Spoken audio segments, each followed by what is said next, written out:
Night. Stay away from that speaker.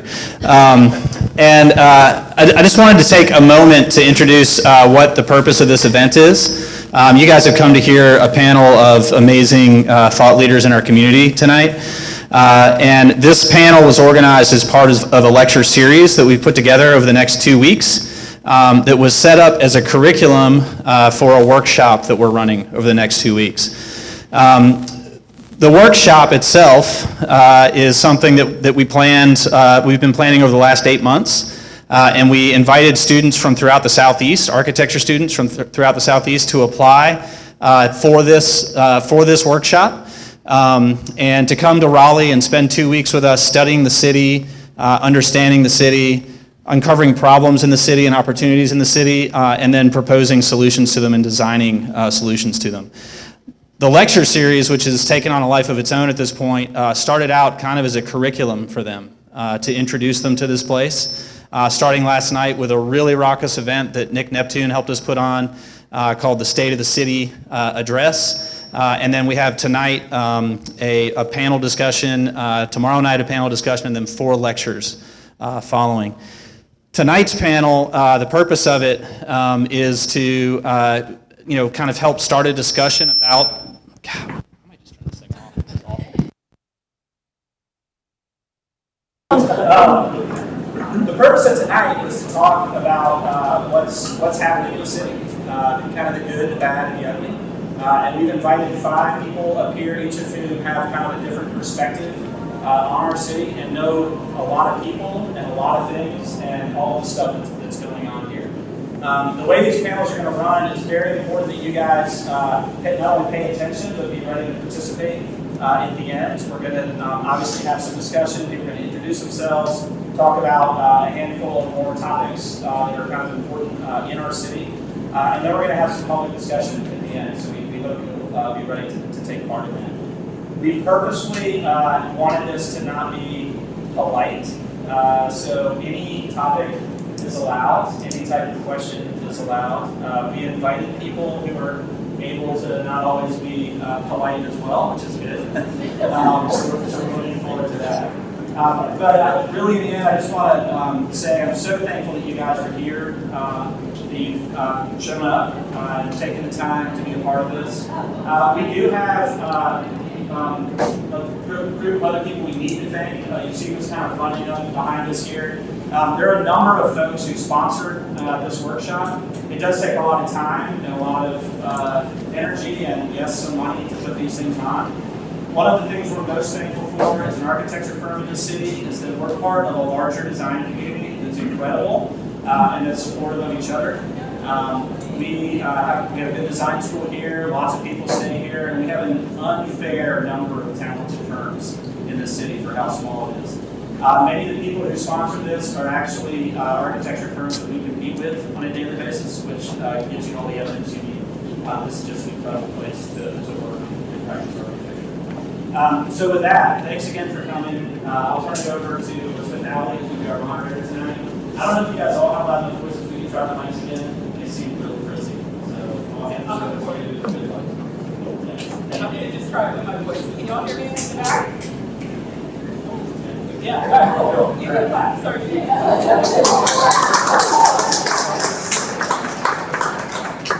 So welcome y'all. Before we introduce ourselves, I want to tell you a little bit about how many folks in this are architects, architecture students, or in affiliated profession. Okay, well this will be cool because none of us are.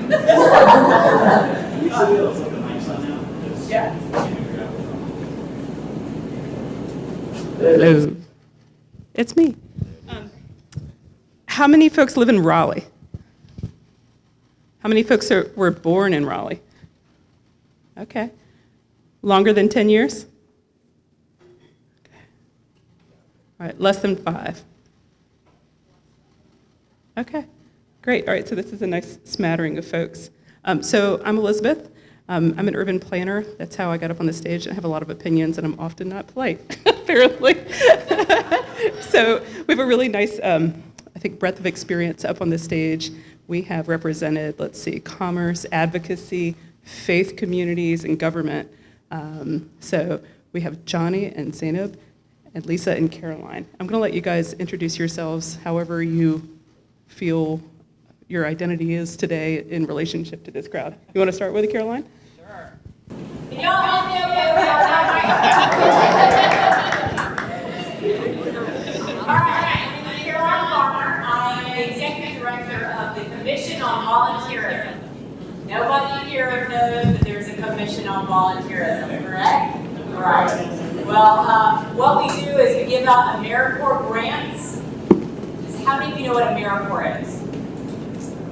Okay, that's surprisingly high, I will say. Generally, there's no hands. We give out AmeriCorps grants, but part of the reason why I'm here is during disasters, hurricanes, pandemics, that kind of thing, our office gets tasked with coordinating all the nonprofits and volunteer organizations to focus their energy on whatever this disaster is. So we've had the lovely job of working on Hurricane Florence and all the repercussions of that, and over the last year and a half, COVID. So it means that we are busier than we've ever been and going in a bunch of different directions. But it's all about those people who are hardest hit, needing help. So that's sort of the direction I'm going from. Hello, beautiful people. Yay, y'all looking good. My name is Reverend Yeboa, and I have lived in Raleigh for about 16 years.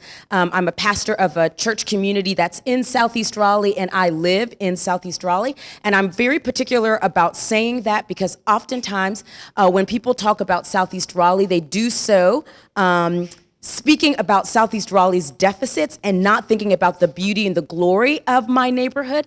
And so I believe that it's incredibly important for me to reframe and rename the way in which we think about space and place here in our city. I like to consider myself to be confetti in human form. I snack on joy in the mornings. Joy is my resistance. Excuse me, let me say, Black joy is my resistance. Oh, yay. I am an ambassador for the Lululemon store in North Hills, which is really kind of interesting if you think about, if you know Raleigh, kind of, I live in Southeast Raleigh, but then that's my kind of connection with Lululemon. I think one of the things that's most important for me is that I am a lover of stories. I believe that because we have a belly button, we are connected to people and we're connected to something beyond ourselves, and our stories really do matter. And neighborhoods and spaces and places tell stories, which I'll share a little bit more when we kind of get into our conversation.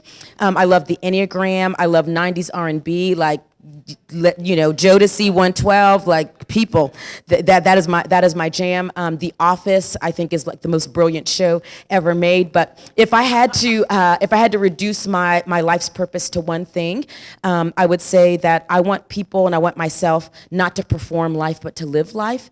And whenever we are in situations where folks are not flourishing, that's an indictment on my life. And so I want to live in such a way that we bump into each other's brilliance and not only know ourselves as broken. And until the day I take my last breath, that's what I want. I want for the people around me to know a life of flourishing. And so anything that threatens life-giving life, I want to be about dismantling those systems.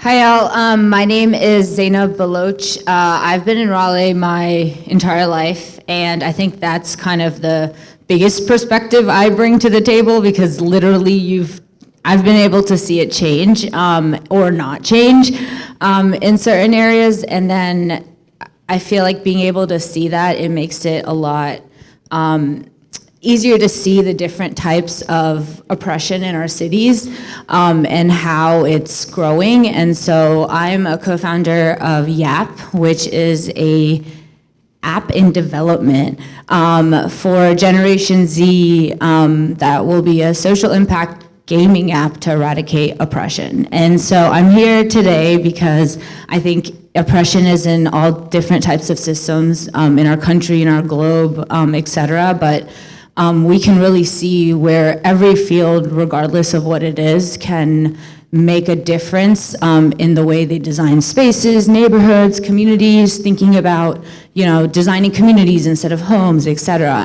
And me I also ran for mayor in 2019 of Raleigh, so I learned a lot about policies and architecture and hostile architecture, et cetera. So I'm excited to have this conversation, and yeah, thank you guys for being here and participating today. I'm cool. I'm gonna. I can't use the mic.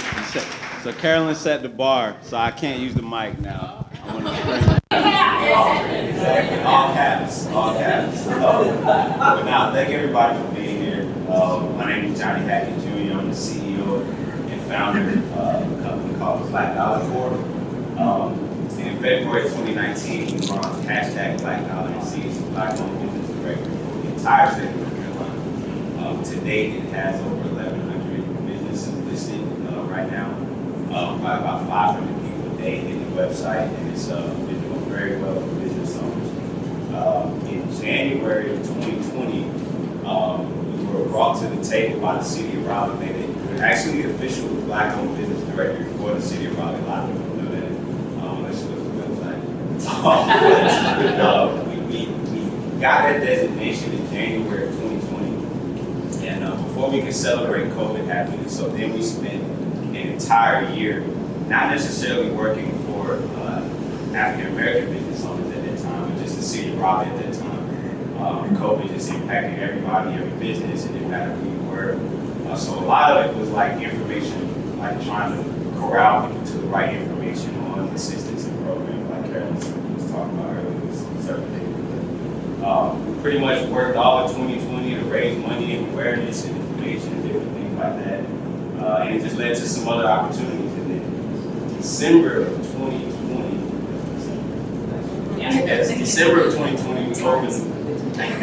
we opened a retail store called Black Friday Market. It's actually right around the corner. And we, last week, the model of the store is we allow small business owners to sell their products in the store commission free.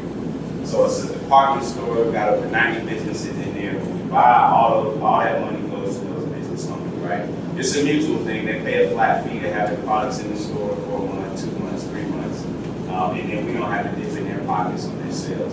And last week, since December 15th, we're looking at sales of $250,000 for small business owners.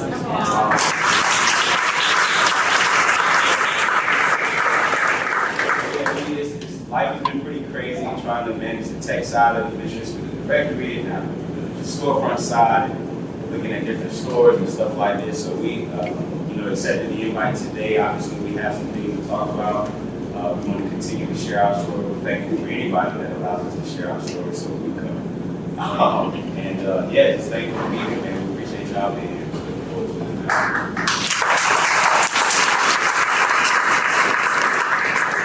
So we were asked to be on this panel, folks at Institute had a good idea that we would each choose a couple of images that we would speak to and then we'd start conversation. And I noticed, which is interesting for a bunch of non-architects, and for people that are really passionate about people, that none of us chose people for our images. So we're going to roll through these, and it's a big part of our conversation. And if you guys are all right with it, if y'all have questions, I think this is a small enough crowd that if you want to hop in with a question or a comment or something you want more info on, please do. Keep catching up. All right. Please. So friends, this is my favorite building in all of Raleigh. It is St. Agnes Hospital. It was originally a training ground for Black nurses in the South. In the South post-Reconstruction. And then before Raleigh's hospital system was integrated, it was considered the Black hospital. So oftentimes when I meet older individuals in Raleigh, I will ask them, are you a St. Agnes baby? Because very often they were born, if not by a midwife or a house nurse, they were born in at St. Agnes, which I just think is really beautiful. That when I look at this building, I think it is literally a birthplace of my neighbors and the people that I might bump into whose names I do not know. What's really interesting, though, about St. Agnes, the rock that was used to create this building was actually quarried by young people, students on St. Augustine's campus, which is a historically black college. It was originally a normal school during Reconstruction. And so this idea that we might not be able to pinpoint who was the architect of St. Agnes. So for me to even just honor the building is to honor the nameless, who sometimes don't get notoriety and credit for kind of the beauty of particular spaces. What I think is really interesting about St. Agnes is the juxtaposition. So on one side of St. Agnes Hospital is St. Augustine's University, which again, this historically black college that, the children of formerly enslaved children who were reared there, who built the chapel, which is over 150 years on that campus. On the other side of St. Agnes is Oakwood Cemetery. And think about this. There was a time when black and brown folks could not be buried in the same cemeteries as those who are white, which means you could die, literally die, take your last breath as you're looking over Oakwood Cemetery, but your body doesn't have the worth to be buried. Literally, when I'm telling you, it's across the street. We're not talking like 3 blocks down, literally right over beside Oakwood. And so just the fact that we can pass by buildings that are awe-inspiring and beautiful, but there's always sometimes a haunting to their beauty, that even the geography of buildings beside each other can tell the stories that we have to hold both joy and sorrow together. But if I get married, if Idris Elba ever, leaves his wife, we will be taking our engagement photos in front of St. Agnes.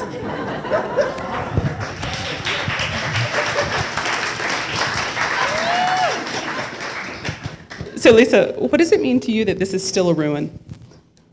Yeah, Or anybody else? Yeah, ruins are reminders.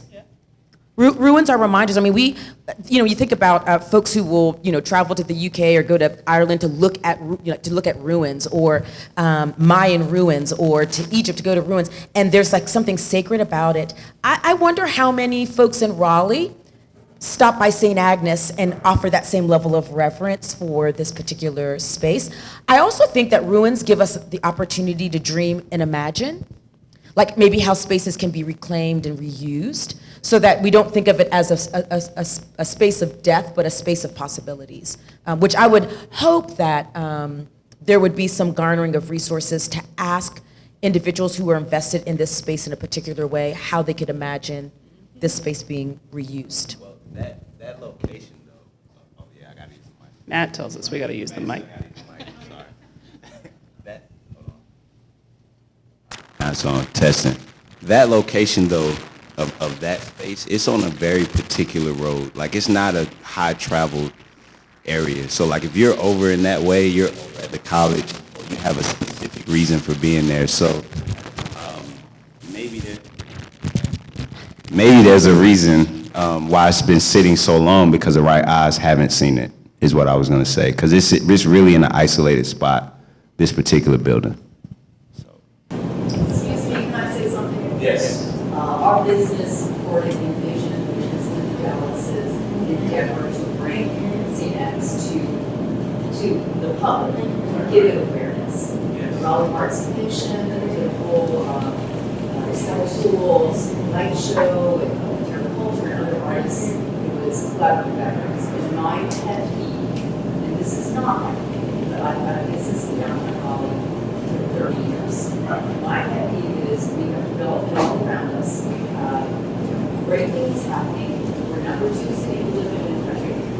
Why isn't there a push to have people who are making money? And I'm a business person. I'm a commercial business owner. Why is there not a push to have some sort of fundraiser that have benefited from the city of Raleigh to make this a historic site with a visitor center? Maybe there's not money to renovate, but it needs to have a visitor center, and it needs to give some sort of identity to what you talk about, Southeast Raleigh. Because Southeast Raleigh, and again, this is not my community, they are getting to a very front of all the good things. Yeah, no, I'm great, and I agree. Yeah. yeah.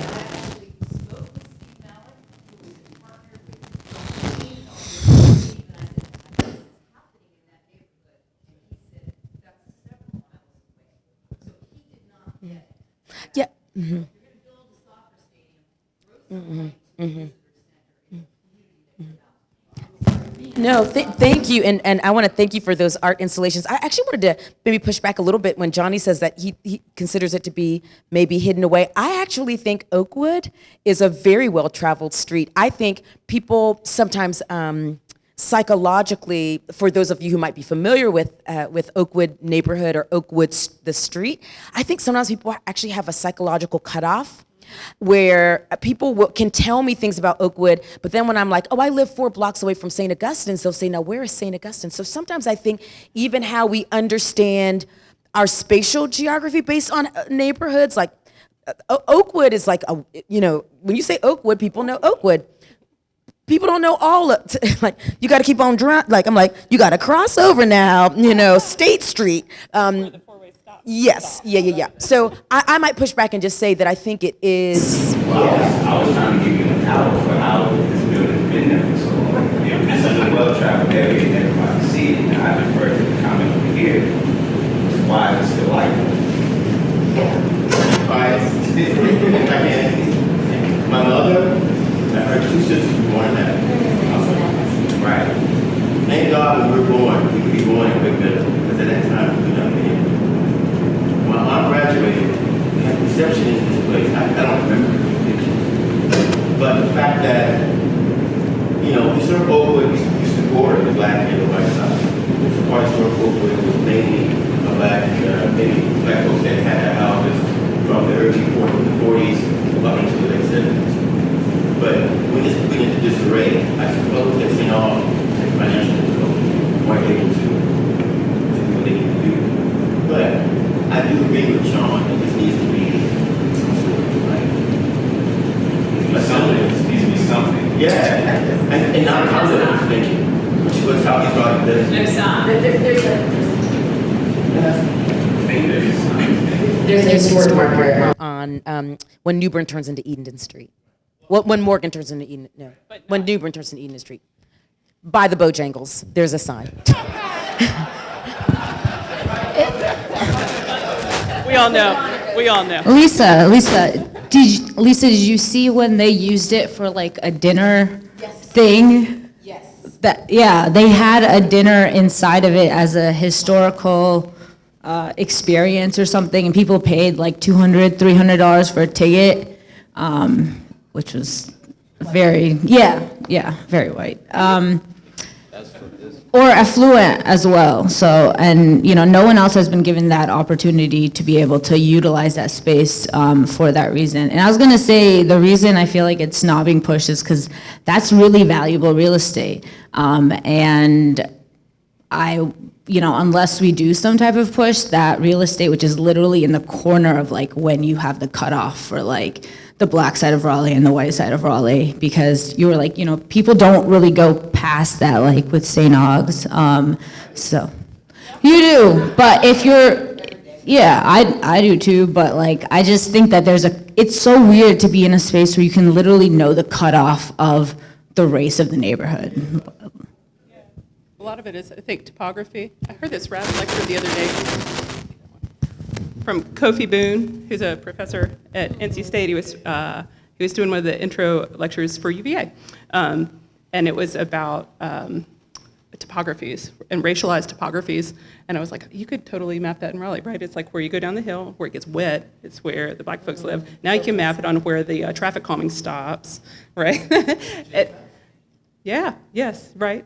Things that are heights that aren't in the heights. And it makes, one thing that I wonder about with St. Agnes and many other things that we're going to talk about tonight is like, why do we memorialize them as if these communities don't still exist, right? Like there's a community that lives right around there that needs a dialysis center and healthcare and childcare and like, you know, like it is not, having to quarry your own building is not a glory, you know, the old glory days, but we celebrate it as if that community is gone, right? These are not druids, right?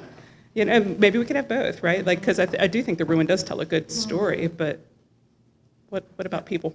Yeah. Are there any active plans right now? I know St. Aug's has had wishes. Yeah. Haven't they been trying to sell it? There might be.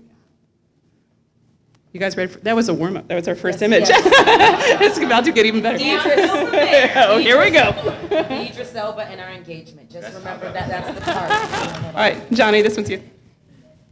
Oh, snap. So I was late with my homework and submitting pictures. This is a wall at the new Wake Med on Oberlin Road that they recently opened, I think July 15th. They just had like a ribbon cutting. And Wake Med is like, for those maybe not from Raleigh, the main hospital here with the others. But the Oberlin community, historical African-American community down there, and where they opened the hospital, they reached out and, you know, had us paint a mural there. They reached out to Black Dollar and was like, hey, you know, we want to do this the right way as far as opening this hospital and dedicate it to the neighborhood. So this is they just started this literally like a week, like 10 days ago. But that's what they have so far. That's our artist, Dominique, in the bottom left of the picture. She drew this out. And now three local artists, are essentially coming down every day. It's probably a lot longer than this now as far as the completion, but they're really putting their mark on a new hospital in Oberlin Road in Cameron Village in Raleigh, which has changed a lot. I went to Broughton High School. I don't know how many familiar Broughton. We got some Broughton grads in here. All right. I went to Broughton High School. Cameron Village is where we skipped school every day and went up there. But it's changed a lot of new businesses, new buildings, and even with the hospital opening, it's just a cool picture that, you know, for the purpose of the night, I want to put out there. These folks are kind of leaving their mark through this project, something that should last for a lifetime. I know we talked earlier about some things and just, you know, lasting for hundreds of years and different things like that. But I knew we were going to come and talk to architects and students who are in the building today. And you get paid well. You don't always have a choice in the jobs that you get to take. You know, you just kind of hired and you knock that job out. But, you know, when you do have a chance to take on passion projects and be a part of your community wherever you live, whether it's Raleigh or somewhere else, definitely, you know, take advantage of it. Stuff like this is cool. The girls are excited. Every day they ask, can we leave the store early to go paint? And it's like they come down here just because they're excited to do it. So that was just kind of the reason why I chose this. And Oberlin, again, is a historic part of town. So we're very proud to get that opportunity for this one. So.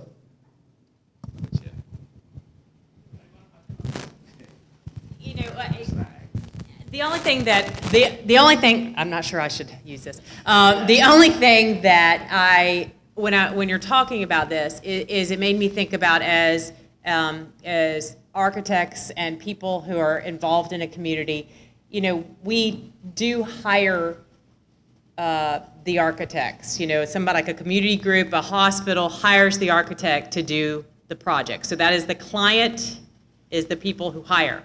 But that's not who utilizes it for a lot of times. And so, you know, I like this image because it shows that there was thought towards who is being honored and who is going to use this land, this purpose. And so I like the fact that there is some thought. I mean, I would like to see a little bit more than a little wall, a little retaining wall, but I do like that it's, you know, it's a step. And I was talking to a group today, I was doing a training of AmeriCorps folks, and we were talking about how when you have a project or something like this, the need for forums, the need to have input from the people who will utilize it and get that feedback. And it's you know, in government where I work, forums is something we do all the time. Not that anybody shows up, but we have them, right? So, but you know, I don't know how, I mean, y'all have to tell me, is that a common thing when you're doing a publicly used building or you're planning for something? Do you have forums? Do you invite the community in to talk about what their needs, what they want to see? I don't know. It's just, but it's an interesting concept. Okay. I think we're done. That's a good question. And you mentioned something else about being more than a wall or doing more than a wall. I wanted to come back to that. So last year, I told a group of people, you know, because anytime, you know, we have a situation like a Trayvon Martin or whatever, right? Then you get all these, you know, Black Lives Matter posts and this and that. And I told a bunch of people last year that there's a difference between philanthropy and investment, all right? So philanthropy, you can donate $20 and you can walk away, or you can put a Black Lives Matter post on your website and walk away from it. Investment, which somebody spoke about earlier, there's nothing wrong with investing in a company for financial profit. But those are the things that's gonna turn and make more lasting impact versus, because we always say, oh, we need to invest in the Black community, or we need to invest in this, or we need to invest in that. But from my knowledge of investment and how that works, that's not what we're doing. We're just making these statements, or we're just reaching out to a Black-owned business to get them to do the mural so that we look good when we do it, right? That's philanthropy. There's nothing wrong with philanthropy, and that's good, but you can walk away from that. Investment, you gotta put your time, your energy, your money into whatever you're financially investing in so that that company does get their website up, or they get their marketing plan up, or they expand their business. And it's so perfectly okay to make money from an investment. It's okay.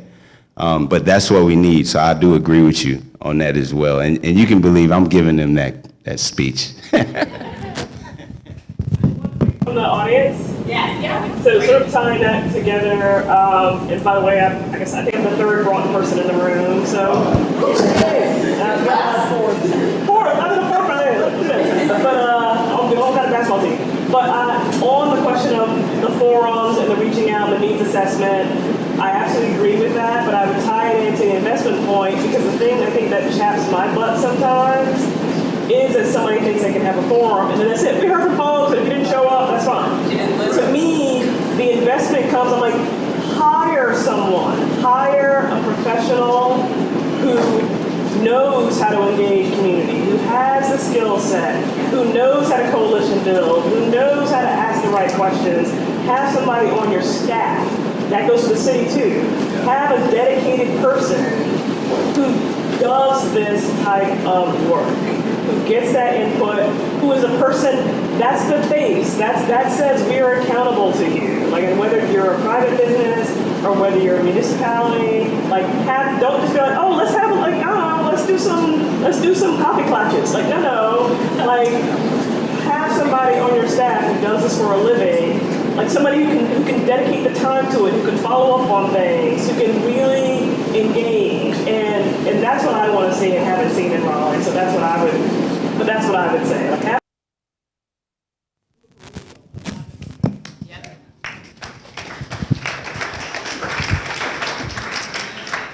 Raleigh's actually the biggest city of its size.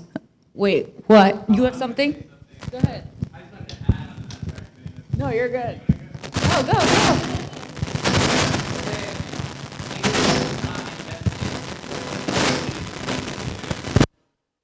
To do that as a job, because there are already groups out here that are already doing it, that need the funding, that already have a reach of thousands of people that live in Southeast Raleigh, that are so familiar with the community out here, like organizers like someone out here who's led marches of hundreds of people who just graduated high school.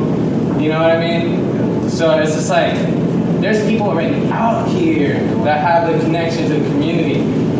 Look around. Look at who this demographic is right here, right now.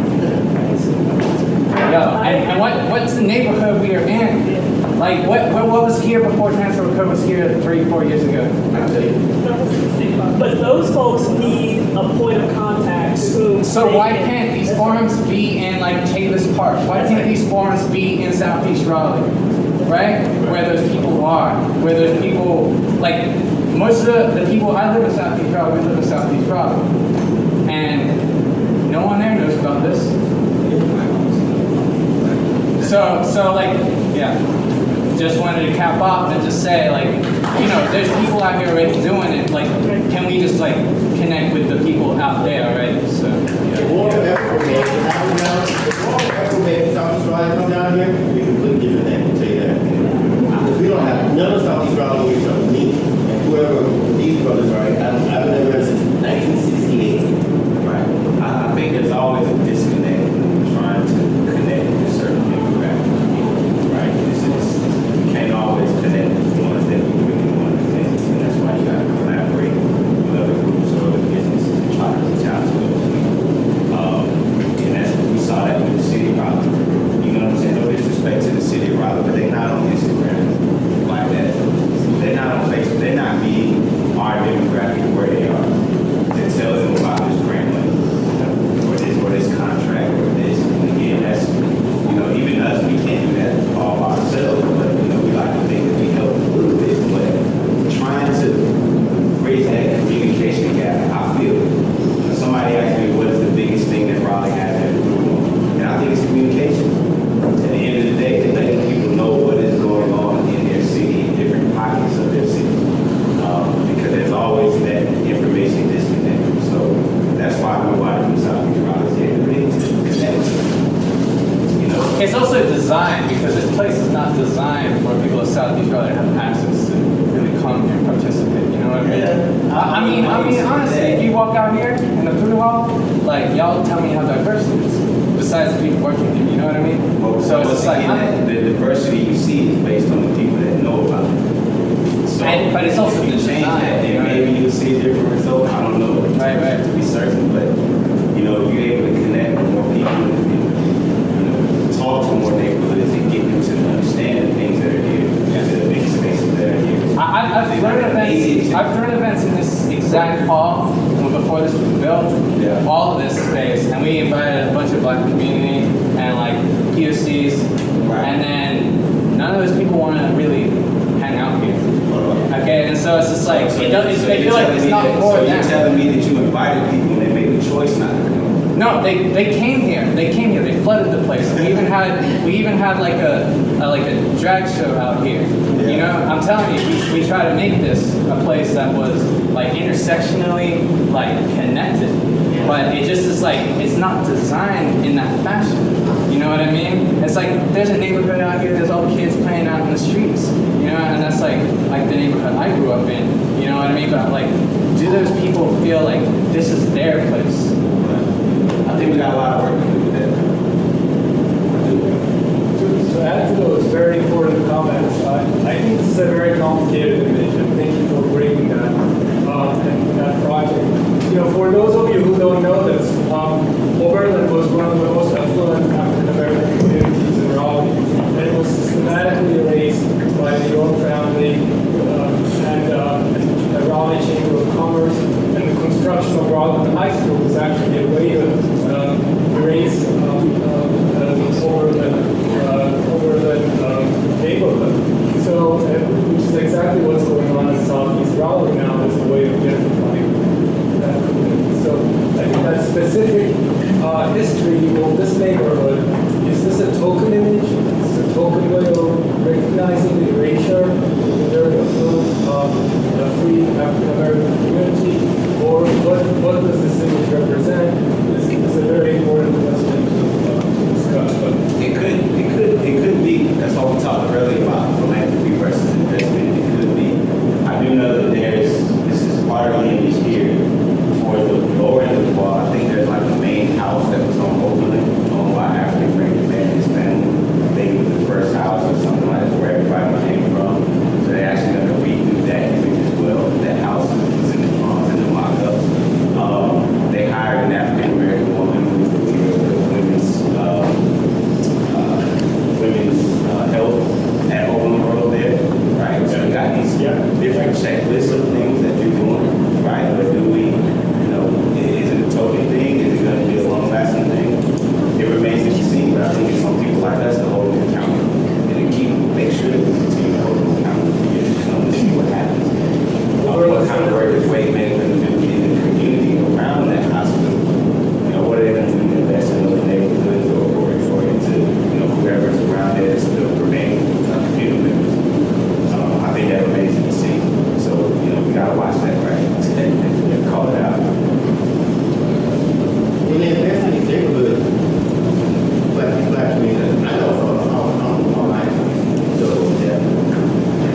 Raleigh's the 9th fastest gentrifying city in the country, and 9 in 10 loans that have gone to, homeowner loans that have gone to Southeast Raleigh have been to white people, and 1 has been to any person of color in the past few years. And before that, it was actually majority African Americans getting the homeowner loans because that area was considered just, not good enough for everyone to live in. So it was cheaper, and you had that community there. But I think the point on what Stephen had mentioned about how design is basically designed to either encourage or deter certain behaviors or activities. So when you do design places, are they, somebody has to choose the activity. So I feel like there could be biases in what culture that creates and what activities are being done. So I think it's more than just getting people into the space, it's also seeing how you can make people feel inclusive within the space after being there versus just being invited and not being invited to an environment that benefits everyone.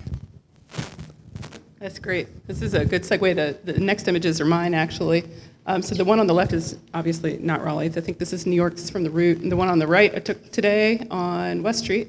And so I guess the theme of these, I guess for me, would be contested space. And who's a sidewalk for? Who is a city for? Right? So on your left, you see folks yucking it up at brunch while there's a protest in the back. And I can't even tell what they're protesting, but the folks in the foreground are completely nonplussed, right? They live in 2 separate cities on the same block, right? And I would guess that the one in the front, the city, gave permits to. The one in the back, they're gonna tear gas later, right? And so whose streets are our streets, and what does that mean for designers? How do we design spaces, right? This is the commons that we have, right? And it's mostly taken up by cars, which is bullshit. They're yeah, I could go on and on about cars. Yeah. Dwight gets to hear me. Not holding back. So one of my roles is I'm on the Bike Ped Advisory Commission, and so you can hear me pontificate on this on a monthly basis on RTN, which nobody watches. But so the one on the right, this is the Dillon building downtown, right? So this is heralded, it's all in the front of the Chamber of Commerce and whatever, and it's designed by great architects. But that street edge sucks, right? And this building has multiple garage bays for trash, for load-in, and this is where the trash goes, right? So are you a member of this community when you're in this building? The Vitality starts on the 8th floor, right? Above the 8th floor is the parking. You've got great things like the tea shop, whatever, but this is, at least the sidewalk is wide enough and it has street trees, but this is the city we're building, and this is the city, these are the buildings that get design awards. Obviously this isn't the award that you feature on the AIA website, but this is the experience of the city for the rest of us, right? For the folks that are using the buildings, not just the folks that own the buildings. Yeah. So yeah, a challenge as young designers to think about, first, sometimes maybe don't take people on as clients, right? The result's gonna suck. Don't tear down houses, don't, think about the ethos of your client and whether or not that vibes with you. I don't know in architecture if there's the Hippocratic Oath of do no harm, right? And I think there should be, because if you think this has public health implications, right? So that's my soapbox. I could go on for a long time. Does anybody else have any comments on these images? I just wanted to point out, you can see a man who's in a wheelchair on the side of the sidewalk. Can you see that? Okay, so he's here, yeah. So he's barely getting through over here, but we also have a little roadblock for people with disabilities trying to get through on the sidewalk, Anyway, right, I yeah. went to the disability side. Our city is, we're not designing places for strollers, for wheelchairs, for protests. And part of me wonders if that is because who's in the room, right? Are the designers people in wheelchairs with strollers in protests? Are the focus groups or whatever, including those people, and hearing their voice, even when it's a voice that doesn't sound like yours or a voice that doesn't agree with you, right?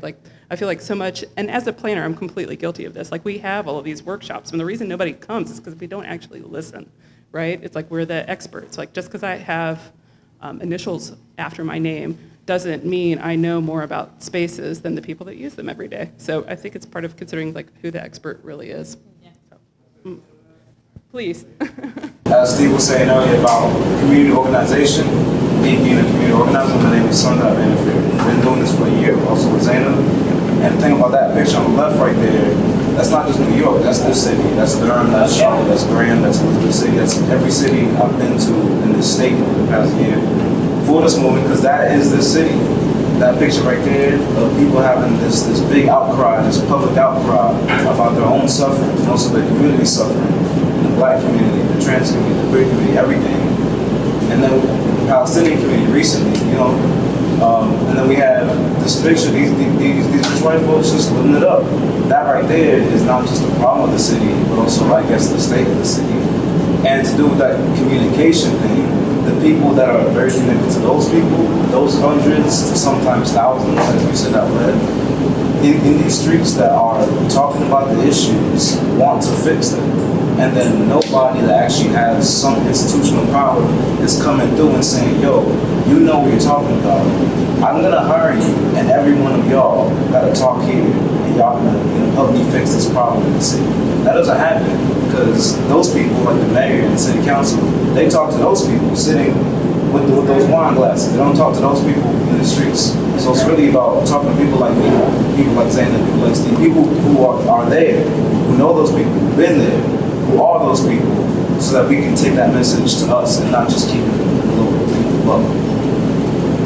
Absolutely. Yeah, I mean, I think it really challenges like who we are, right? Anybody else have anything on this one, or I'll keep flipping? I don't know who's next. Yeah, I just wanted to say that as a designer who tries to design awesome spaces and runs into the Raleigh Unified Development Ordinance on my head like a brick wall every day, that law exists because the city made them make it that way. And I don't love cake, we can make a cake for whatever we want to make a cake for, right? But realistically, if he could have rented that space rather than have garbage cans, he would have, because he wants to make money. So if we want more streets like that, we also have to show up and say, hey, it's more important to me to have sidewalk seating than it is to have garbage cans here. Or I want to make sure that we have garbage cans put in the right place, not next to the M&M Bank, because that's the shittiest place in town to put them. Why would you put them there? But we need to make sure we have a place for them. Let's have to show up and fight. And sometimes that means allying with developers because we might want the same thing for different reasons. But as a designer, like a lot of the people in this room I know are good designers, and that was never their first choice, right? But it's where we learned that was the rules. Here. As the person that writes those rules. All right, this is Caroline. Yeah. All right. So this is in Raleigh. This is a village of people who do not have a home. They have built this in the woods. Now, this is an abandoned one, not the one that's currently active. And it's in an area that people don't go, but it's not just a family, it's multiple families that have come together to create a community. And if you look, these are not 2x4s. These are found objects that they made, and my understanding is it used to have a tarp over it as waterproof. But they made this home, they decorated it. This is Christmas ornaments in the front. This is the doorway going in. And inside you found kids' toys, shoes they left in a rush. But this was their home. And they took thought to have it represent them. And so, I can't tell you how many communities are like this, but a lot. And a lot of times they're in that area between a highway and those large triangles with trees in them. I don't know if they have a name, but you know what I mean. Those large areas where you can't see through to the exit. They'll go into the most dense area of that because nobody's trying to build there, and they don't get pushed out for the most part. Now, I raise this because I feel like there's a need in this area that we don't even see because it's in that dense area. And I also think it's important because that's a mattress that's kind of molded right there. Just that big white blob that's a mattress. So I think, it raises bigger issues of community and what makes people feel comfortable. And, you know, in our conversations here, you know, before this, we've talked about sidewalks. Brand new neighborhoods, nice little sidewalks, cute, get to know your neighbors situation. And then you have public housing that doesn't have sidewalks. And what a difference it makes for meeting people, talking to people, and so forth. And how you think about what a community, architecture gives you a feeling, right? When you see it, it invokes beauty, it invokes a feeling. It feels homey, it feels stark, it feels like it's captured nature, you know, all of these things. But when you're talking about a community, how does it capture the community? And that's just where my brain was on this one.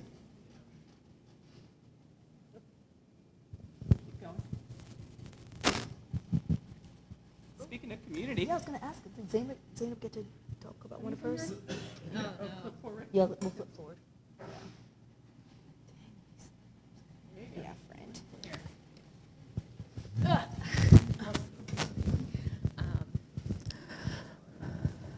Does anyone know where this is?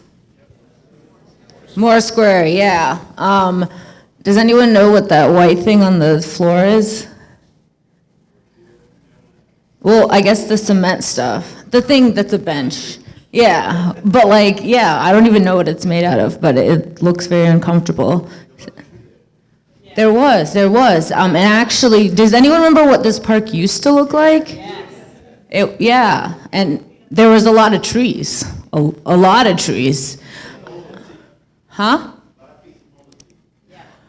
Yes, as well. This park was known to be a place of shade and a place of people to hang out and, you know, wait for the buses that were coming as well, because it's right across of it. And it used to be a lot of places where people had service projects as well to provide services to people who are experiencing homelessness, but that no longer is the case. And I wanted to point out these benches, because benches like these and other Camden benches across the city exist to deter certain behaviors, which if you look at this park, even on the side rails, they have like little dividers. So it's made to deter people from sleeping on them who don't have homes. So in regards to your picture, there's, you know, people who don't have homes, they're making them in woods and stuff, because we have so much architecture in Raleigh that you can't even be experiencing homeless publicly, even if you know, wanted to make that choice, huh? Yeah. But no, for sure. But usually not during the day, sometimes. But either way, like the fact that it was designed for that is just concerning, because then it's like, how can you rethink that space? And it's like, you could have just made like a little bed underneath or something, or made it a use that's for multiple things, versus, you know, like, I guess if it's a public space and you're designing it for the public, but then you're intentionally designing it with keeping certain people or activities out, then I guess it kind of takes away of that aspect of having a space for everyone. So, huh? Well, oh, like, so people who are homeless because they can't sleep on it, people to skate on it, skaters at.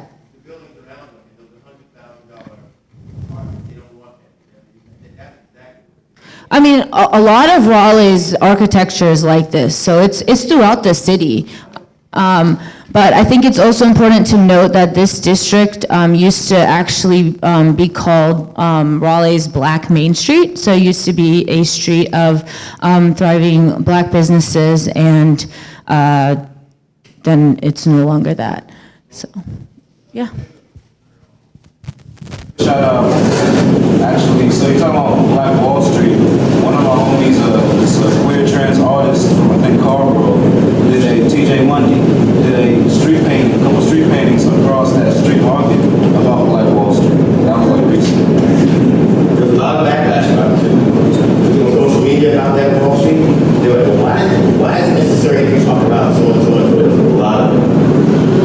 This is one of the communication problems that the city has. When you want to disenfranchise people, if you don't want to give them regular conditions for what they contribute to the city, and you can say these kind of, just like, where do we start educating people about what the city used to be? Communicating with people that come in and work new, so they don't have the same narrow-minded attitude. Erasure and movement of people and erasure through buildings. I wanted to give a shout out for the young designers in the room. There's this, I don't know if you know the work of Walter Hood, the landscape architect based at Berkeley. He did this great project in Oakland, and it's a glorious park, you know, millions of dollars of investment, just like this one, but it features outlets in the restrooms. So like where Square Burger is, there's outlets that are on purpose put there because of the informal economies that happen in parks like this. So like people were giving haircuts, right? And that's how they were making money, and that's how you get a haircut. And it wasn't just necessarily like folks coming down to do charity, it was entrepreneurial, right? Informal economies, you hear about like in Atlanta, the Water Boys and the controversy over like, if you're allowed to sell stuff in public space. And so I think that there is a way for these things to coexist, right? That you can have beauty and newness and innovativeness, but like maybe what would be really innovative is to stop including what is called in the trade bum bars, right? Or like hostile design, and like make it a place for the people that are already there. Well, yeah, I think that the question is what, you know, who gets to decide what the problem is, right? What was wrong with the park? Yo. About this particular building, I'm actually more interested in the building than the landscape, not because I'm an architect, but because it's always amazed me that this building literally turns its back to the southeast. Sure does. All of the trash cans and HVAC units are facing southeast Raleigh. And you look at this picture, 10 years ago in this square, almost everyone would have been black. Yeah.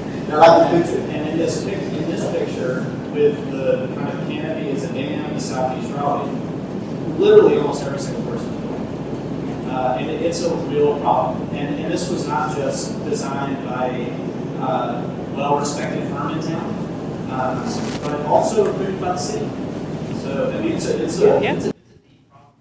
Yeah, and there's this real tension sometimes. I think that we design these things, and one of my slides later is going to be about like blockbuster projects, that like things are like really nice, so nice that people flock to them, and then who gets pushed out and who gets to like dominate that space, and who feels welcome in their own neighborhood, right? Like in the space that we're sitting right now. And like what are the ways to do? Is there a way to do both, right? Like when I say like the Hippocratic oath for architects, like and do no harm, and just like sometimes like maybe sometimes the option is like don't do anything, right? Both, yeah. Architects got to build what they're supposed to build, what they're hired to build. It's like a shark that stops swimming, right? It's about who they're doing it for, right? Or who the developer is. Or at least thinking about the community that you're pushing out.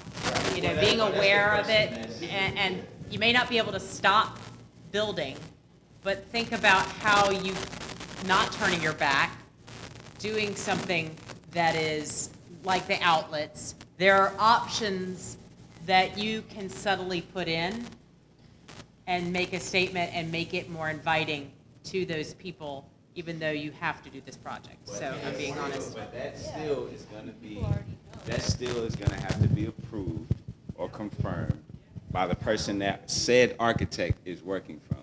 And one of the things that we've been talking about a lot of stuff here, and this still hasn't, I don't think it's hit many people yet, that this wasn't designed for you. Or for me. Let me say that. It wasn't designed for us. And we're sitting here talking about, all these different things, and that still hasn't resonated with everybody yet. I'm mad about something that wasn't designed for me. And I think like for the city when we worked on this project, and they would disagree, right? They would say something different, Yeah. right? They would say something different. I was gonna, Yeah. and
But if we really want to make some changes, man, I need more people to want to take an interest in their city council versus maybe having NBA dreams. Like you'll never make it to the NBA, but you can do way more impact in city council for us, bro. You know what I'm saying? Like. Oh. Yes. Yes. Essentially what we were talking about. Yeah. Privatizing public space where the definition of public is reduced to only desirable individual consumers. Not consumers, not the elderly, not the potential consumers who will spend money at the businesses surrounding this area. So this is rampant throughout the world. And the state is essentially not just a Raleigh thing, but a collusion between the city and state governments and private interests, which reduces space. So this is what we're up against. I was going to say that I think projects like this should cause us to examine and investigate words like revitalization and growth and renaissance projects, because I think those words are very coded and so I think our job is to ask the why underneath the why underneath the why underneath the why, or to uncover how those words really don't mean, they mean something, but they don't mean, it doesn't always mean for good, they actually are for harm. Because if I hear growth and revitalization, and I'm like, ooh, for me, this is me. Evictions. When I hear revitalization, I hear evictions because it means something, and so we have to like investigate and unearth those. What is it? Unpack. This is what happens when you yes, your parents, but unpack those particular words. Somebody over there in the far right. I'm trying to figure out, just as a concerned citizen, how do we address some of these problems before they, obviously get constructed? At what point do we, just as a lowly citizen, how do we make our voice heard before these plans get approved and these problems become concrete? These are clearly problems. I mean, just in this one photograph, people in this room address, a number of problems. And I'm wondering, how did we even get to this point where this was approved? How can we as a community push for something maybe community review, where we have a voice before these plans are approved? In the privatization of public space, that's a huge problem. It's happening. This photograph is everywhere. And I've been a citizen of Southeast Raleigh for 5 years now, and I've just wondered all along, since the moment that I moved into Southeast Raleigh, how do I become an ally? I feel powerless. I see it happening all the time, and I don't feel like I have any way to speak up. I don't know who to turn to.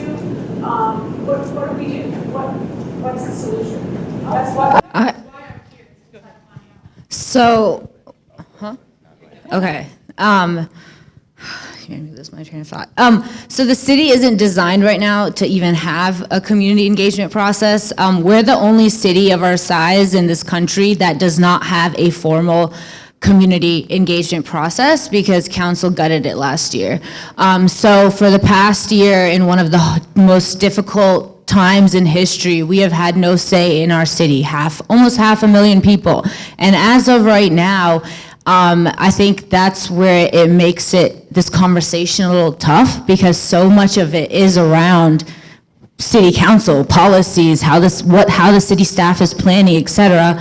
But we have no way to make our voices heard. City council, even when you're talking about city council races, they extended their terms till November 2022 as of a few months ago in a closed vote, which is illegal. So like, it's honestly about paying attention because these things are really hard to find, really hard to know, and they're pretty complicated. I have a master's in public administration, and that's what I was supposed to learn, and it's still like, it literally, I can see why I needed that to be able to understand it more, but we're not taking that information and putting it into the language that people who are living in the city can understand without having to, research and study for weeks or years.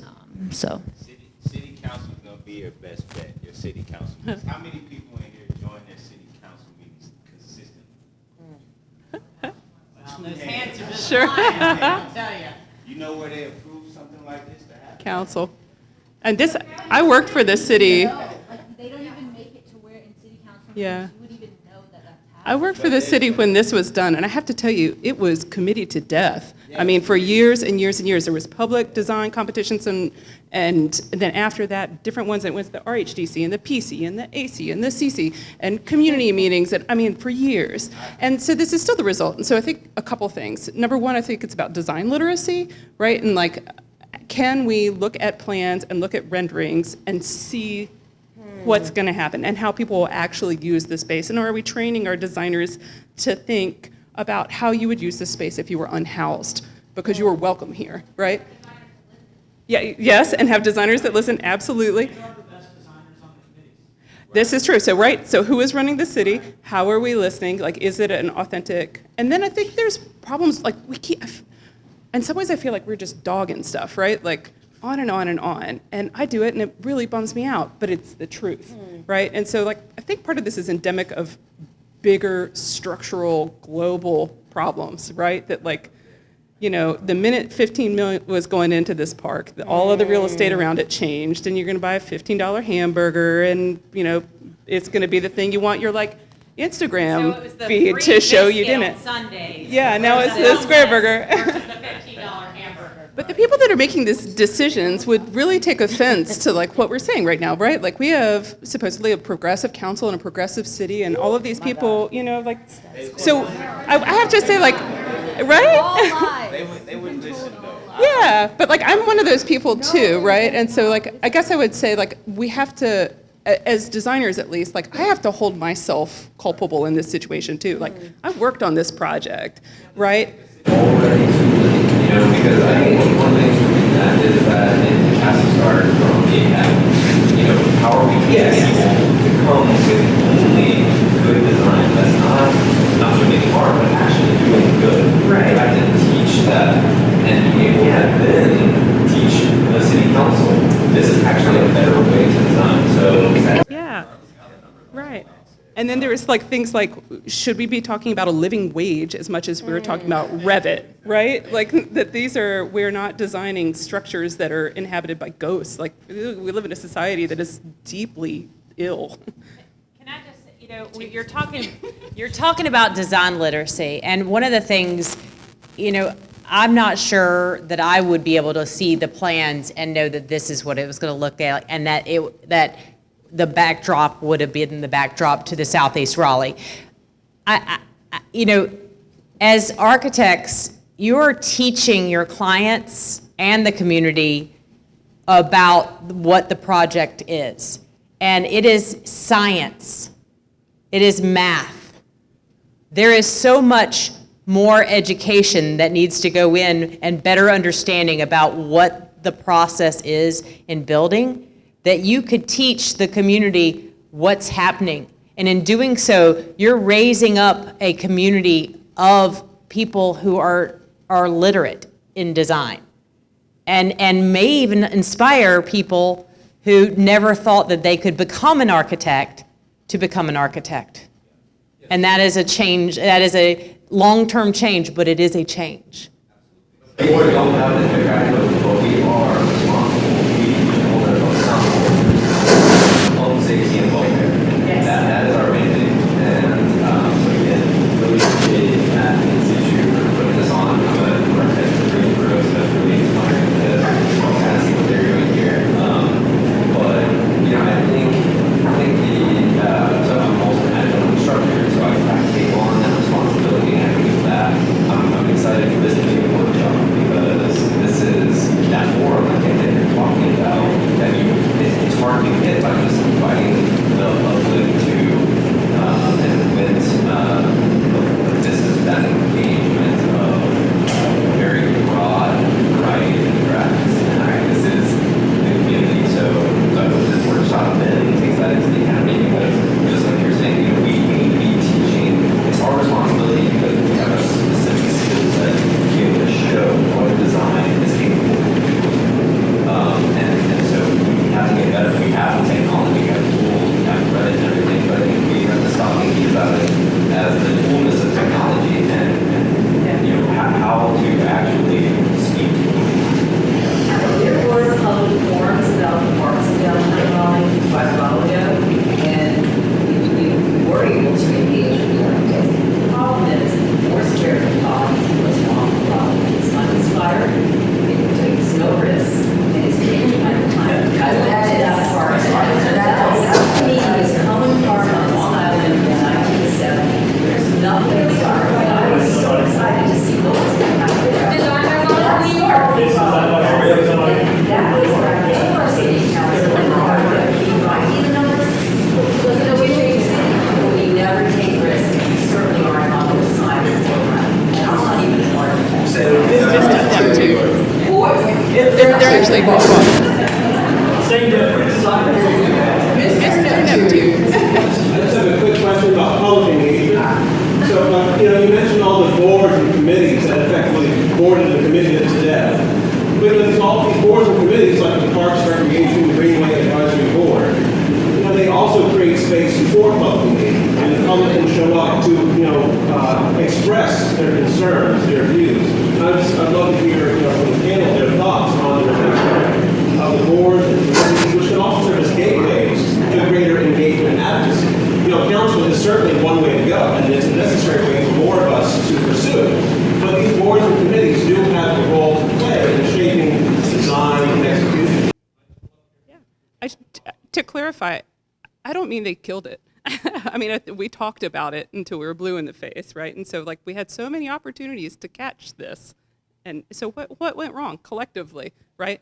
Nick and I sit on a board and committee together and sit and pontificate for 3 hours with Dwight over there. So, yeah, I mean, I think they're great. You guys want to talk about boards and committees? I totally agree. I think that you need to hit council, you need to get on the boards and committees, you need to protest, you need to do all types of methods. But when you're in a place where things have just gotten to a point where it's so bad and so urgent that you really just need to do what will be most impactful, and that is getting rid of our currently development bot council.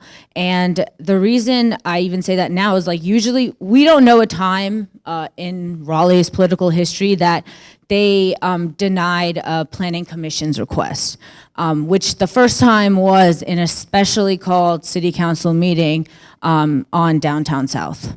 So, and during the week before Christmas. So it was primed to be a place where no one was paying attention, where they called a special meeting, came out from holiday to do this vote, which the Planning Commission unanimously voted against. Council went against their decision. There are multiple boards and committees that do reports. They take it to council, not acted on or denied. So that's, yeah, so that's another, yeah. But I was writing the check, so I was going to and once again, like that's, you know, until we're in a position where the people with the right vision are actually behind the development of what's happening, you know, that's when we start. And if I may just briefly respond by saying that I totally agree with you, because as Ms. Alley pointed out, we serve on a committee together. But I can also speak to the experience of other commissioners, board members, where they feel as if their committees and commissions have been neutered. They've been cut from the conversations, even though they were apparently appointed to represent the interests of the public. So, in other words, what I'm trying to communicate here is that while these boards and committees do have a role to play, we have a role to advocate, you know, there's also a truth that many of us are increasingly feeling as if we're cut out of the conversation. And so where the decisions are being made at the council, okay, or if not in front of us behind closed doors, you know, then you have to begin to wonder, I mean, do we just need a new council? I didn't say that. They don't even let you comment on the YouTube council meetings. Literally, they don't let you comment on the YouTube council meetings. You cannot turn on your video. You can't comment in the room if you're there. Those are means to stop public engagement. Like, you have to intentionally turn off the comments. May I just add that? Go ahead. No, it's all right. I've been like absorbing what's being said. I just think that, like, sort of stepping back with a couple comments to where we were talking about architects being liable to design literacy. I think we're also not talking about like human literacy. So like we can talk about these objects, these things that don't turn up well in renderings, and maybe have more foresight about these like concrete beings that will make their way and make shape in a space, but like throughout the process, are we actually teaching, and maybe it starts in academia, maybe it also starts in like reteaching our elders at firms, that we have to be thinking about like the people and how they will inhabit the space constantly. And that's not design literacy. I believe that's being literate on how people will use the space, but also how, when we are designing projects, what people are we building it for? Not what people are we told we're building it for, but as we get through the process, what people are actually showing up there in those renderings that we are designing for. And then lastly, I just think like it's unbelievable that we do not have affordable housing mandates or like community engagement mandates. Like, what the fuck? Like that, it's insane to me that like I got here a year ago from New Orleans, and like that the process is so in the other direction there. It's complicated, but what I will say, you know, when we arrive and like we're really excited about the Seaboard Station thing because I'm new and I'm like, oh, that's right next to my office, and we get on the call and I'm like, how many affordable units are in this building? Like 0. And when pressed about it from the developer, there's no remorse because they were never told. They are not made to feel that they should feel remorse. And no developer will ever feel remorse about not including affordable units.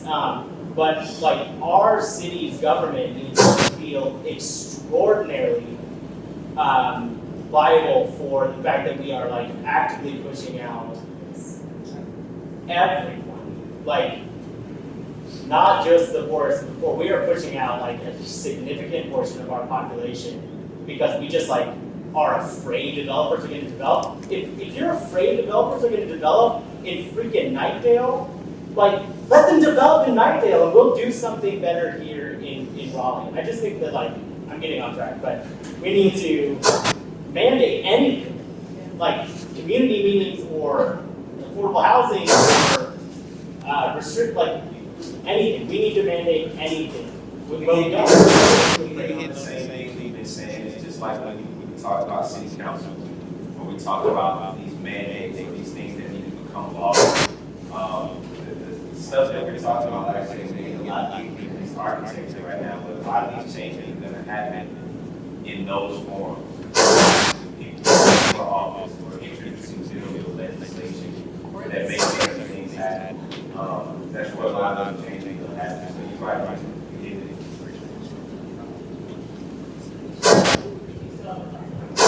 I just want to back up what he's saying and say, I'm just curious as a citizen, you know, how do we demand these mandates? Because I also think these mandates are very important. And I do think there's a wealth of designers here who are willing and able and wanting to be a part of this conversation and part of the solution.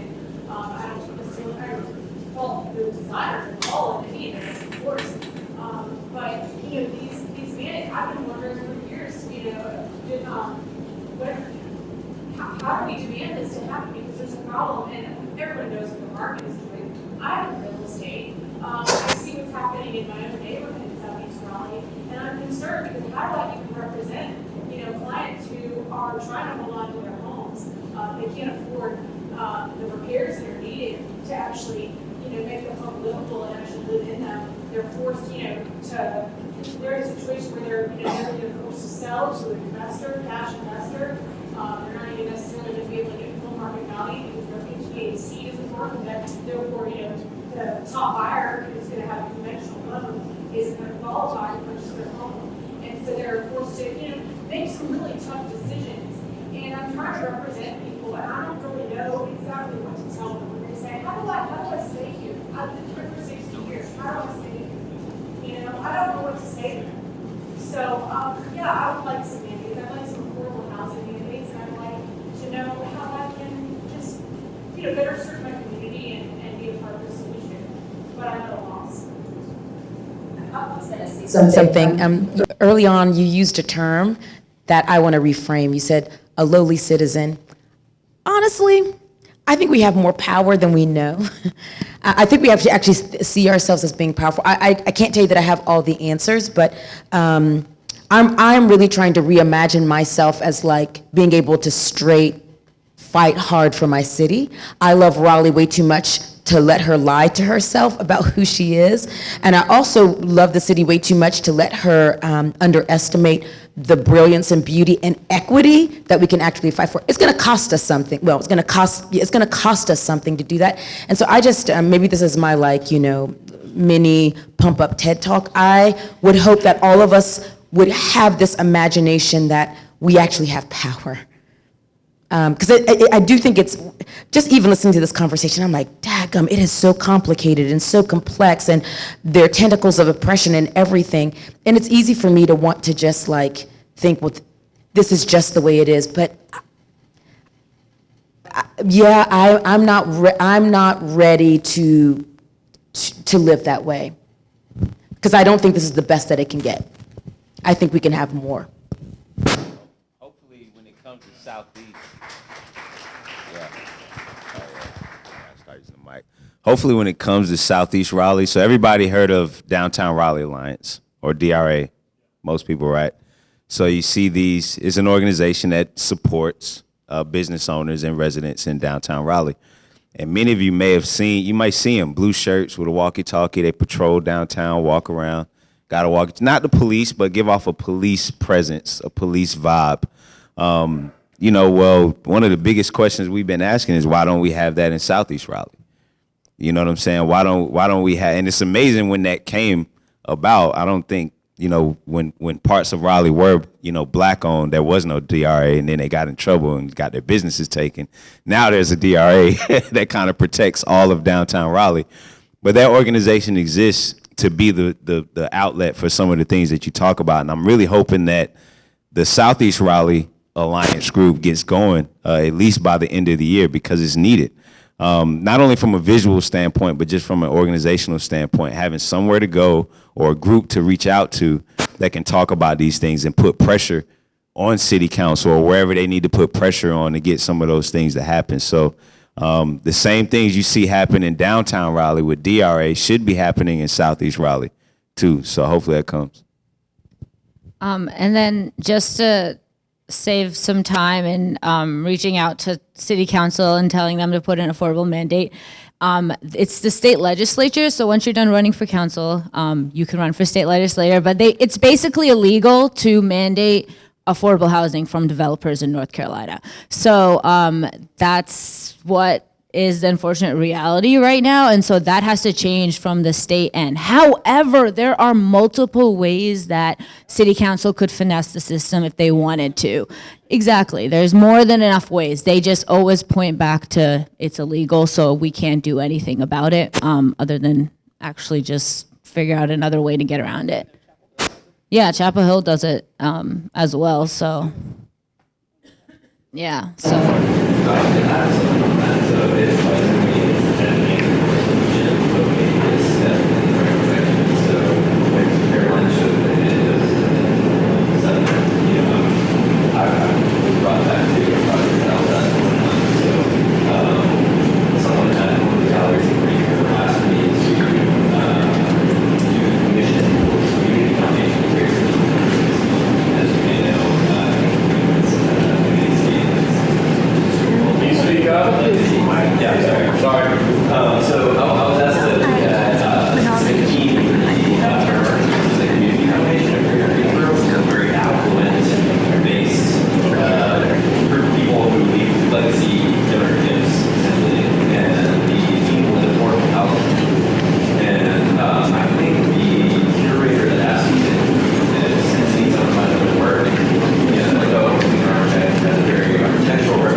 provide a visual input is even more simple because you're actually they don't know what patterns are going to be presented in front of them. But this is a great example of a pattern that groups need to know, literally because it's kept me from sleeping before, but not because I've been homeless, because I wanted to take a nap.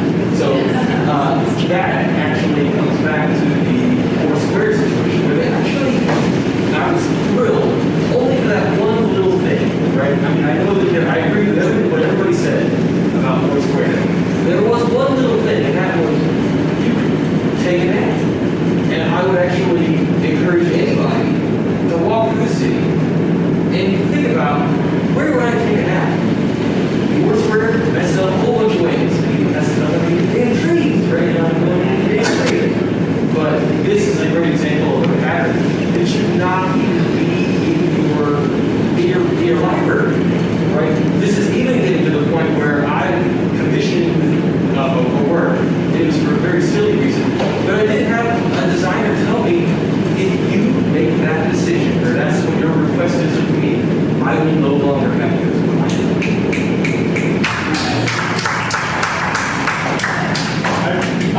I want to add on to that and say I don't have any friends yet in town because I've been here for a year and it's been COVID, so. Probably won't help you, Joel. This probably won't help. But architects, seriously, the crab in a barrel mentality, has to end. And at some point, once you've done what you've identified or what is identified as the best that's possible to avoid harming the community that people are working on a project for, you have to be willing to walk away from that. Now, I'm not all of you can send me your people that cut payroll and stuff because they're gonna have an issue with that. But it has to happen. We cannot keep having conversations like this because this happens all the time. I've been around architects for a long time. We talk about this a lot, and then we always default back on the fact that ultimately the developer, the client, is making us do that. You need to be able to walk away from the project and let the pride of, well, if I leave the project, they'll hire a shitty architect. And that may be the case, and guess what? They'll end up with a really shitty project. They will be held to account with that thing that they had, not you. And then secondly, as employees, and for all of you entering the field, you need to be willing to leave that firm that's not willing to make that sacrifice, because there will be other firms that will hire you, and those firms that were not willing to make those sacrifices for the community, they will no longer be. And that has begun to happen. I've seen colleagues leave firms, and they're losing their talent because they just simply will not give up on designing that prison. They will not give up on those projects that are harming their community. They know they are, and they're simply trying to make payroll. So obviously, that's a lot easier said than done. Sorry, but not really. But we need to start thinking in those terms that we can leave projects behind, and we can leave firms behind. It is, and I see you, I'm coming there next. I wanted to say this real quick. That it is easier said than done. It's tough to tell someone to walk away from a paying project or a paying job. I spent a lot of time in corporate America, man, with IT jobs, with Xerox, with IBM, with Blue Cross, and wanted to leave every day because I was sick of what I was doing for the people that I was doing it for. And I tried to change things from within, but you have to try to change things from within. But change management in any industry is probably the hardest job you can do in trying to change mindsets. So I just want to say that I agree with you, but that is tough. And if anybody's making that sacrifice, then you're walking away from projects or companies that aren't aligned to your thinking, then kudos to you and salute to you, 'cause I've been there. So I just wanted to say that. And I know you had some. I wanted to say that I was in a design team for this project, and what you see here is 70% different than what we designed. And that bench was wood, and it didn't have any dividers. But when it came, when it went to the city, they made a lot of changes with a lot of rules, and we had to follow all of the rules. Otherwise, they wouldn't build it. So let's take it back even further, okay? Because I remember, because I was one of the 2 people in AI Triangle who asked the city if we could build benches. We wanted to get all the architecture students at NC State together and build benches for bus stops, okay? And we were told no. This is the old capital, by the way. Who had They said, no, you can't do that. For a million different regulation reasons. Now I'm on the RTA, same regulations, same rules, we got some more benches on some things in the last month, right? But we said, let's build benches. They said no. So we went back to the AI triangle and we said, okay, what can we do? So we eventually convinced them to do a design competition. We got all sorts of firms to design stuff. And you're right, this isn't what was designed. Yeah. And what was designed was better. And then it went back to the old council, and it went back to the old RTA, and it got committed and turned into this. Yes. And I don't think anyone who worked on that project or started the roots of that project wanted to end up here, but it did. And just like she said at the beginning, it's like about more square. It's like eventually you get exhausted from repeating yourself and committing things, right? But you have to keep doing it. Because this is what happens when we miss that one need.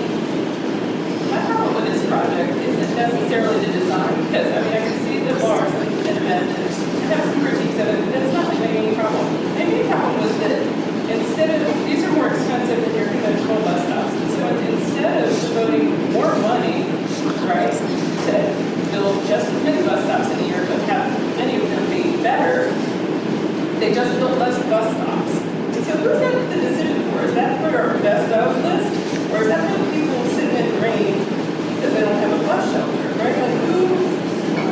Better yet, where they put the bus stops. Yeah, where Essex wants it here, right? To be rather than just. And so.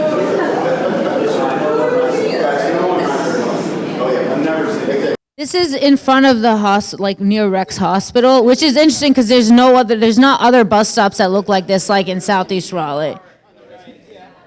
Oh, sorry. Yeah, I mean, down that road. We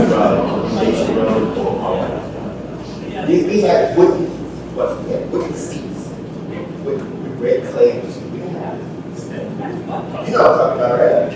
On Martin Luther King. Buckets. You don't have that. So is it like elevated visibility because trafficness of riding the bus? But when it's done at the expense of the people that are already riding the bus, you've lost your way. I got a question for y'all. Raise your hand if you use the bus or have used the bus in the past couple of years. Aye. Now, raise your hand if you've met the woman, Miss Sullivan, who was on the cover of like all the newspapers for this bus thing being a problem. Yeah, I met Miss Sullivan through one of my jobs at NC Raise Up organizing work. She worked at Bojangles on the street on Newburgh. But you see, I know people that have already been working on these things. Instead of talking, there was like, let's build some benches and let's put them out tomorrow.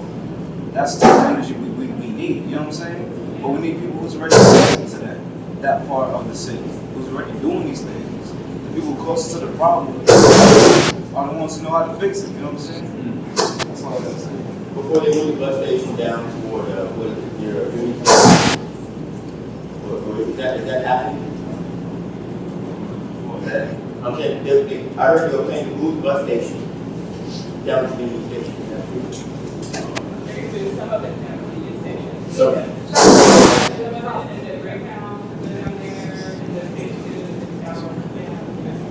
They're just adding a part to it. They're not moving. They're moving some of it, but it's still going to stay the Moore Square. So you guys, we've gone way over time, but this is thrilling to me, and I'm willing to sit here and keep talking. So I just want to let you know, like, if you've maybe been working on stuff for past 12 hours, it's okay to go. It's okay to keep going. Not just, everybody's looking for a way of change, and I do appreciate that. The only thing that I would say is, there is power in people coming together of like mind.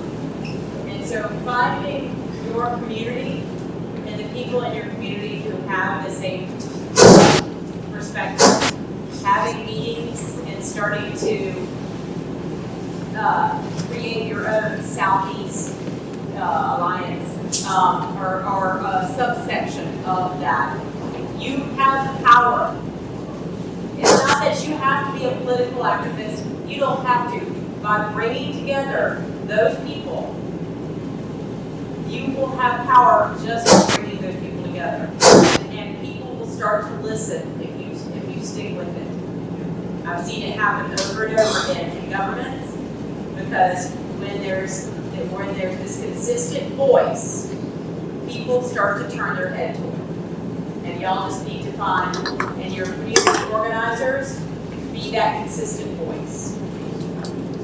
Yeah, you gotta be consistent.